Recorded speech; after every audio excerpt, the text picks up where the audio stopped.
J'ai toujours pensé qu'un jumeau était une bénédiction, qu'il permettait de partager un lien si spécial avec quelqu'un, d'avoir un meilleur ami pour la vie, un confident inconditionnel.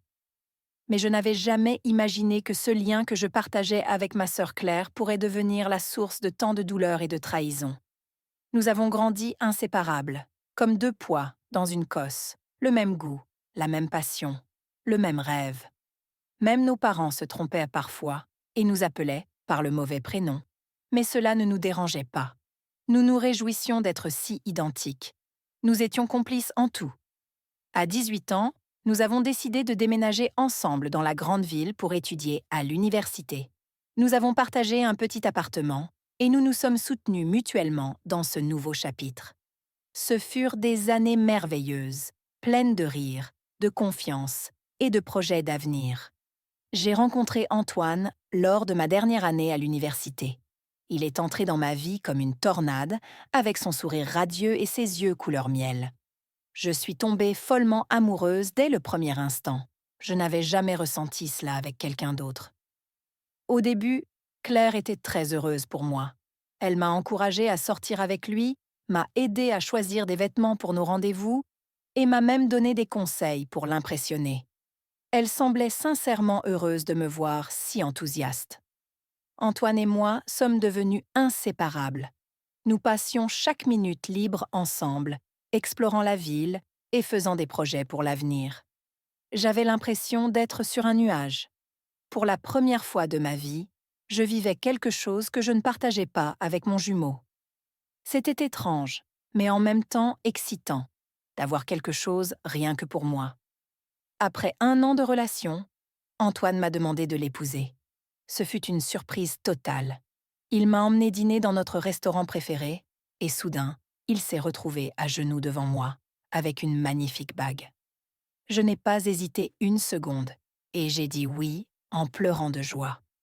J'ai couru le dire à Claire, espérant qu'elle partagerait ma joie. Sa réaction m'a troublée. Elle a souri et m'a félicité, mais j'ai remarqué quelque chose d'étrange dans ses yeux, une lueur que je ne pouvais pas détecter à ce moment-là.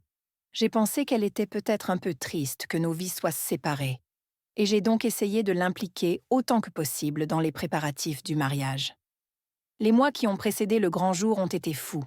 Entre le choix de la robe, le lieu de la cérémonie et les invitations, Claire était à mes côtés à chaque étape, m'aidant dans les moindres détails.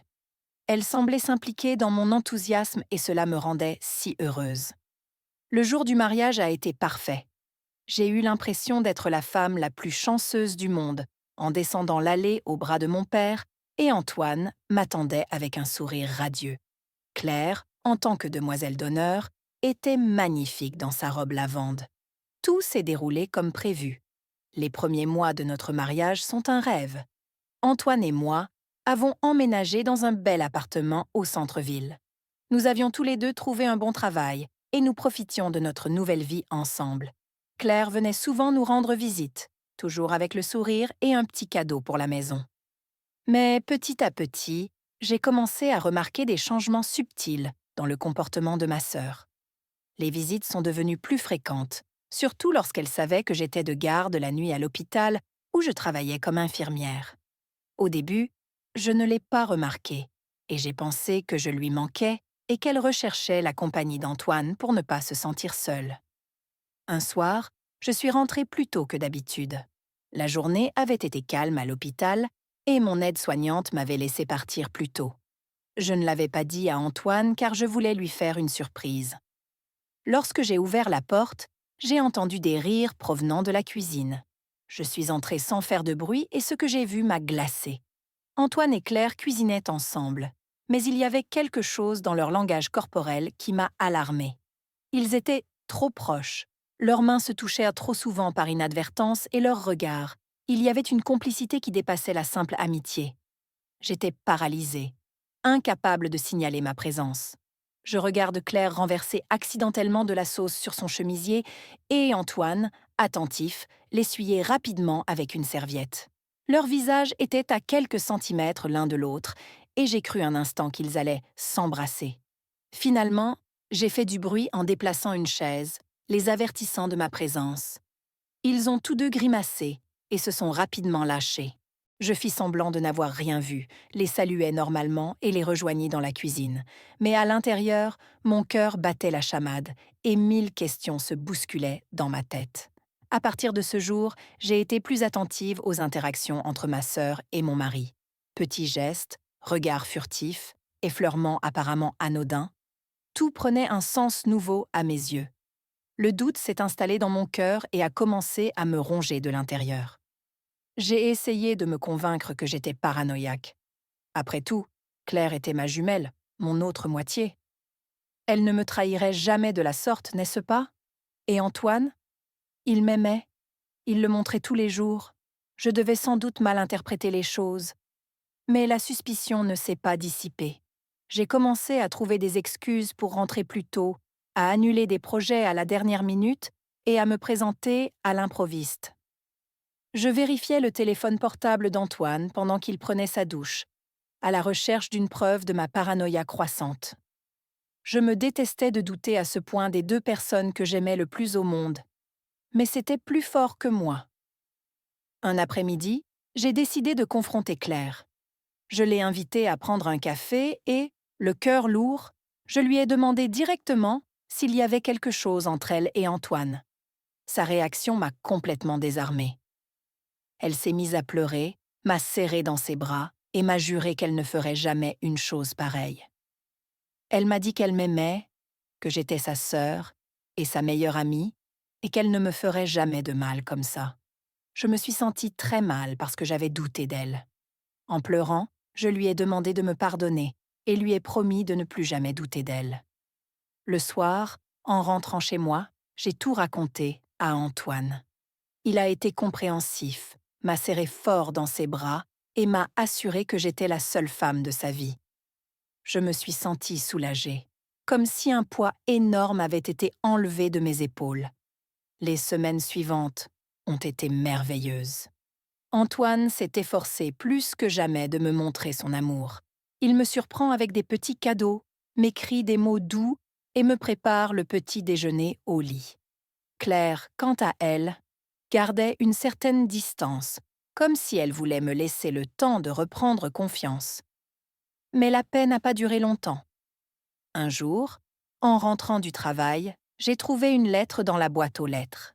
Il n'y avait pas d'adresse de retour, seulement mon nom écrit d'une main que je ne reconnaissais pas. Je l'ai ouverte avec curiosité et ce que j'ai lu m'a laissé pantois. Votre mari et votre sœur vous trompent. Si vous ne me croyez pas, rendez-vous à l'hôtel Beau Rivage, chambre 307, vendredi prochain, à 20 heures. À ce moment-là, mon monde s'est effondré. Tous les soupçons que j'avais essayé d'enfouir ont refait surface avec insistance. Je ne voulais pas y croire. Je refusais d'accepter que les deux personnes que j'aimais le plus au monde puissent me trahir de la sorte. Mais le doute était là, et il s'est enfoncé dans mon cœur comme une épine douloureuse. J'ai passé les jours suivants dans un état de peur constante. Je n'ai parlé de la lettre à personne, pas même à ma meilleure amie Marie. J'ai observé Antoine d'un œil nouveau et j'ai cherché dans ses moindres gestes des signes de tromperie. Il a semblé remarquer mon changement d'attitude et s'est inquiété, me demandant si quelque chose n'allait pas. Je secouai la tête et fis un sourire forcé, incapable de partager mon appréhension. Lorsque le vendredi est arrivé, j'ai pris une décision. Je devais découvrir la vérité, quitte à affronter mon pire cauchemar. J'ai dit à Antoine que j'étais de garde à l'hôpital et je me suis rendue à l'hôtel Beau Rivage, le cœur battant. À mon arrivée, je suis restée dans le hall d'entrée et j'ai observé discrètement. À 19 heures, j'ai vu Antoine entrer. Il portait un bouquet de roses rouges et une petite boîte qui ressemblait à une boîte à bijoux. Mon cœur s'est brisé en 1000 morceaux.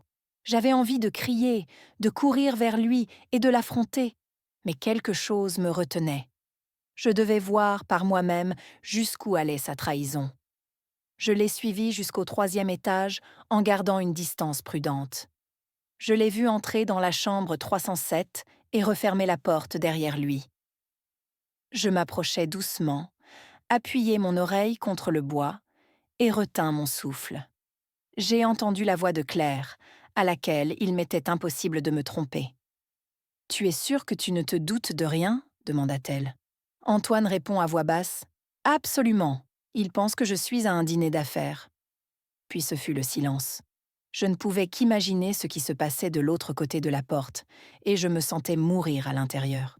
Je n'en pouvais plus. D'une main tremblante, j'ai sorti la carte magnétique que j'avais obtenue à la réception en me faisant passer pour une femme de ménage. Je l'ai introduite dans la serrure, j'ai pris une grande inspiration et j'ai ouvert la porte d'un coup sec. Ce que j'ai vu m'a paralysée. Claire se tenait devant la fenêtre, les larmes aux yeux, et Antoine était agenouillé devant elle, une bague à la main. Ils se sont tous les deux tournés vers moi avec une expression de surprise et de soulagement. « Tu viens enfin !» s'exclame Claire en courant m'embrasser. « Nous pensions que tu ne viendrais pas. » J'étais choquée et je ne comprenais pas ce qui se passait. Antoine s'est approché, m'a pris les mains et m'a regardé dans les yeux. « Ma chère, je sais que tu es inquiète et distante ces derniers temps. Claire m'a fait part de tes soupçons et nous avons décidé de te préparer cette surprise pour te montrer combien nous t'aimons. » Petit à petit, la vérité a éclaté au grand jour. La lettre anonyme, les regards complices, les réunions secrètes, tout cela faisait partie d'un plan élaboré pour me surprendre le jour de notre mariage, que j'avais complètement oublié à cause du stress du travail. Claire avait aidé Antoine à organiser une cérémonie surprise de renouvellement des vœux. La bague qu'il tenait était une réplique exacte de celle qu'il m'avait donnée lorsqu'il m'avait demandé de l'épouser, mais gravée de nos noms et de la date de notre anniversaire. J'ai fondu en larmes dans un mélange de soulagement, de honte et d'amour exubérant. Je les ai suppliés encore et encore de me pardonner d'avoir douté d'eux, d'avoir laissé mes insécurités obscurcir mon jugement. Ils m'ont tous deux prise dans leurs bras et m'ont assuré qu'ils comprenaient et qu'ils me pardonneraient. Ce soir-là, nous avons renouvelé nos vœux de mariage lors d'une cérémonie intime et émouvante. Claire, notre seule demoiselle d'honneur, tenait mon bouquet et versait des larmes de joie, tandis qu'Antoine et moi, nous regardions dans les yeux et nous promettions de nous aimer et de nous faire confiance pour le reste de notre vie. J'ai senti qu'un nouveau chapitre s'ouvrait. Les mois suivants ont été consacrés à la guérison et à la reconstruction. Antoine et moi avons suivi une thérapie de couple pour résoudre nos problèmes de communication et de confiance. Claire et moi avons également eu de longues conversations et renforcé notre lien de sœur, qui avait été mis à mal par mes soupçons infondés. J'ai tiré de précieuses leçons de cette expérience. L'importance d'une communication ouverte et honnête dans une relation, le danger que représentent les insécurités et la jalousie lorsqu'elles obscurcissent notre jugement, et le fait qu'il est précieux d'avoir des personnes qui nous aiment inconditionnellement.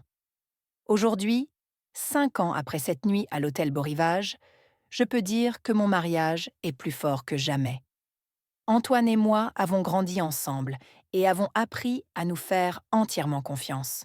Claire reste ma meilleure amie et ma confidente, et notre relation en tant que sœur est inébranlable. Parfois, lorsque je repense à cette période, je ne peux m'empêcher d'éprouver un sentiment de honte pour avoir douté des 2 personnes qui m'aiment le plus. Mais je me rappelle que nous apprenons de nos erreurs et que cette expérience nous a toutes rendues plus fortes. La vie nous met au défi de manière inattendue et parfois, nos plus grandes peurs peuvent se transformer en nos plus grandes bénédictions. Dans mon cas, ce qui a commencé comme une histoire de trahison et d'infidélité perçue s'est transformé en une leçon d'amour, de confiance et de pardon. Chaque fois que je regarde la bague à mon doigt, sur laquelle sont gravés nos noms et la date, je me souviens non seulement de l'amour qu'Antoine et moi partageons, mais aussi du lien indéfectible qui m'unit à ma sœur jumelle. Et je sais avec certitude que j'ai vraiment de la chance de les avoir tous les deux dans ma vie. Parce qu'en fin de compte, le véritable amour ne survit pas seulement aux épreuves, mais il en ressort plus fort et plus rayonnant. Et dans notre cas, ce qui semblait être la fin de tout s'est avéré n'être que le début de quelque chose d'encore plus beau et profond.